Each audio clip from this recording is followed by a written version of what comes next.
Miarabanao indray, faly ny tenako miaraka aminao androany. Afaka anao izao fisotroam-bavaka izao.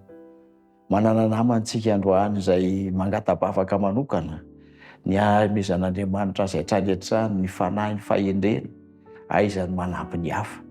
Ary ahafahany manohana azy ireny eo amin'ny lafiny torohevitra na vahaolana hafa ihany koa.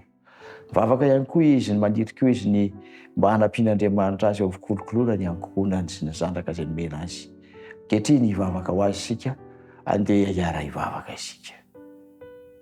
Tompo Andriamanitray, faly izay misaotra anao satria nomenao tombontsoa, mbola hanonona tombavaka ho an'ny hafa. Manana namana izay ankehitriny izay maniry isan'andro isan'andro nampitomboanao ny fanomezam-pahasoava rehefa natolotra ho azy, dia ny fahaizana mitsinjo sy manampy ny hafa. Tompo ampitomboa izany ary omeo azy ny fanantenana fa izay rehetra natolony amin'ny anaranao dia ho valiana ho aminy izany ka hahazo tombony amin'izany izy. Manahy izy ny amin'ny fiahiana ny ankohonany. Andriamanitra, ianao izay fanampanantena fa izay mamafy be dia hitsinja be, no ampanantena azy fa hahazo vokatra tsara izy eo amin'ny fiainan'ny ankohonany, indrindra ny fiahian'ireo zanany.